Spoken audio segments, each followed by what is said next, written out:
मेरे भाइयों, तो आसिया को चौमिखा किया गया और आसिया ने कहा मिटा दो मुझे, लुटा दो मुझे, लेकिन मैं कभी भी अल्लाह की शरीयत को नहीं छोड़। फिर पता क्या किया आसिया के साथ? मेरे भाइयों, आसिया के जिस्म के खाल उधेड़ दिए, नोच लिया गया, लेकिन तब भी वो अपनी शरीयत का, ईमान का, शरीयत के ताल्लुक से सौदा नहीं किया। फिर क्या हुआ? नीचे रखा गया उनके सर को, ऊपर से पत्थर का एक भारी चट्टान उनके सर के ऊपर मारने की कोशिश की गई। तब उन्होंने दुआ की, 28वें पारे के अंदर पढ़ी, 28वें पारे के अंदर उस दुआ को अल्लाह ने कुरान करीम के अंदर जगह दी। उन्होंने कहा कि अल्लाह, ए मेरे रब, मुझे इस जालिम के जुल्म से तू मुझे बचा ले, मैं इसके जुल्म को बर्दाश्त नहीं कर सकती। पत्थर सर पर गिरने से पहले पहले अल्लाह तबारक व तआला ने आसिया की रूह को निकाल लिया और पत्थर जो गिरा उनके सर के ऊपर, तो पूरा सर उनका चूरा चूरा हो गया, पिस गया। लेकिन सर कुचलने से पहले पहले अल्लाह ने उनको जन्नत का दरवाजा दिखाया और फौरन जन्नत में पहुंच गई।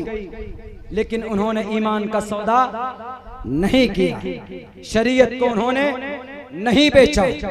हमारा भी यही ईमान है। हम एक सच्चे मुसलमान होने के साथ साथ एक सच्चे देश के नागरिक भी। लेकिन मेरे मुस्लिम भाइयों, आपको मरना है, हमें भी मरना है। मरने की हमें तैयारी करनी चाहिए। अल्लाह के नबी की हदीस है, इज़ा मातल इंसान इनक़ता अन्हु अमलुहु इल्ला मिन सलास इल्ला मिन सदक़तिन जारियतिन व इल्मिन युंतफ़अ। आदमी जब मर जाता है, मैं चूंकि ज्यादा देर तक नहीं बोल पाऊंगा, 12:15 भी बज चुके हैं, लेकिन इस हदीस की तफसीर करके मैं अपनी जगह लेता हूं। आदमी जब मर जाता है उसका अमल खत्म हो जाता है, आत्मा निकलते ही अमल खत्म। लेकिन 3 चीज ऐसा है जो करके गया तो उसका सवाब मरने के बाद भी मिलता है। जाहिर सी बात है कि तफज्जुल साहब ऐसे काम करके गए हैं कि उनका सवाब उनको मिलता रहे। इल्ला मिन सदक़तिन जारिया, अगर आप इस धरती पर सदक़े जारिया का मतलब यह है ऐसा काम कर दें आप जिससे लोग फायदा उठाएं। जैसे आपने कहीं पर कोई नल लगवा दिया, आपने कहीं पर रास्ते में कहीं पर कोई दिक्कत है, परेशानी है, तो उस परेशानी को दूर कर दी। सदक़े जारिया में बहुत सारे काम आते हैं। कहीं मदरसा है, मकतब है, तो आपने कोई कमरा बना दिया, बच्चों के लिए आपने फैन का इंतजाम कर दिया, कुआं खुदवा दी, कुएं का जमाना रहा नहीं, गर्मी का मौसम है, टोटी टंकी सेटअप कर दिया आपने, फ्रीज लगवा दिया। सदक़े जारिया है। मैंने लगाया, मैं मर गया, मैं चला गया इस दुनिया से, लेकिन मेरे लगाए हुए चीज जब तक लोग इस्तेमाल करेंगे उसका सवाब मिलता रहेगा, डेफिनेटली मिलता रहेगा।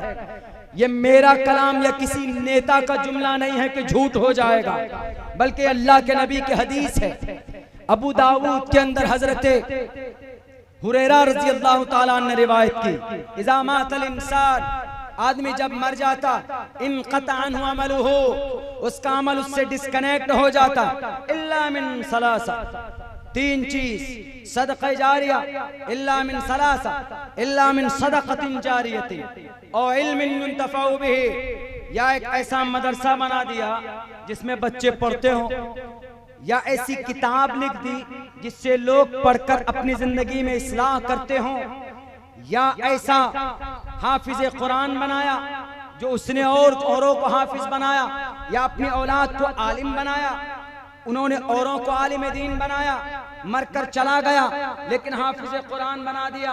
जब तक वह हाफिज कुरान किसी और को हाफिज बनाएगा, वो किसी और को बनाएंगे, वो किसी और को बनाएंगे, ये क़यामत तक ये सिलसिला चलता रहेगा, तो उस वक्त तक उसको उसका सवाब पहुंचता रहेगा। मरने वाला चला गया लेकिन सवाब उनको मिलता रहेगा। और वलदिन सालिहिन यदऊ, ये टुकड़ा शायद यहाँ पर फिट आ रहा है। तफज्जुल साहब की 4 बेटियां, उन्होंने ये जलसा मुनाकिद किया। इस जलसे में बहुत सी दीनी बातें हो रही। मुमकिन है कि कम से कम इनमें से एक बात पर भी अगर किसी ने अमल कर लिया तो ये जलसा कबूल और इसका सवाब डायरेक्ट किनको, इनकी बेटियों के वास्ते से, जरिए से उनके अब्बा मोहतरम को, क्योंकि इस जलसे को ऑर्गेनाइज किया उनकी बेटियों ने। और वलदिन सालिहिन यदऊ लहू का मतलब यही है कि अगर ऐसी औलाद आप बना करके गए कि आप चले तो गए लेकिन औलाद आपने नेक बनाई, कुरान करीम पढ़कर इसाले सवाब कर देने औलाद, या कोई नेक काम में हिस्सा ले ले वो औलाद, तो वो उस औलाद की नेकी, उसके अच्छे अमल, जब जब वो जो अमल अच्छा अमल करेंगे उसका सवाब डायरेक्ट उसके अब्बा को पहुंचते, उसके अम्मी को पहुंचता। और सवाब पहुंचता है मेरे भाइयों।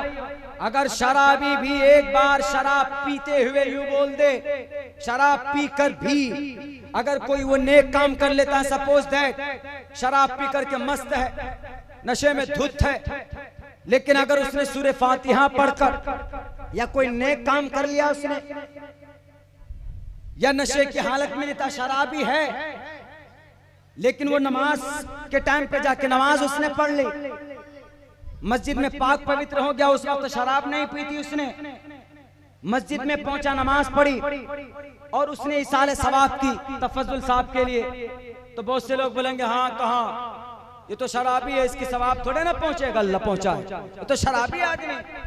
हर आदमी का 2 रजिस्टर बना हुआ, शराबी भी अगर कोई नेक अमल करता है तो उसका अलग लिखा जाता, बुरा काम करता है तो उसका अलग लिखा जाता। ऐसा थोड़ा ही है, वरना वो कहेगा अल्लाह से कि अल्लाह मैं शराबी जरूर था लेकिन मैं नमाज भी कभी कभी पढ़ता था, तो मेरी नमाज कहाँ लिखी हुई, मेरी नमाज कहाँ है? तो अल्लाह तो कहता ला युगादिरु सगीरतन वला कबीरतन इल्ला सा, छोटा और बड़ा अमल आपका महसूर किया जाता, रिकॉर्ड होता, इसीलिए सवाब डायरेक्ट पहुंचता मय्यत को, मरहूम को पहुंचता। अगर आप कुछ भी नेक अमल करते हैं, अगर आप निहायत ही कमीना इंसान, बदबख्त इंसान, लेकिन अल्लाह तबारक व तआला उसको पहुंचाता है अगर आप किसी को इसाले सवाब करते हैं तो ये 3 चीज मरने के बाद भी काम आती हैं, इसलिए इन तीनों चीजों को किया कीजिए। मेरे भाइयों बहुत बहुत शुक्रिया आपके इस जलसे में आया, ताज़ियती जलसे में अल्हम्दुलिल्लाह आप लोग अभी तक बैठे। तफज्जल हुसैन साहब के लिए इसाले सवाब करते रहें, उनके रिश्तेदारों से भी कहूँगा जितना ज़्यादा हो सके उनके लिए दुआएं करते रहें।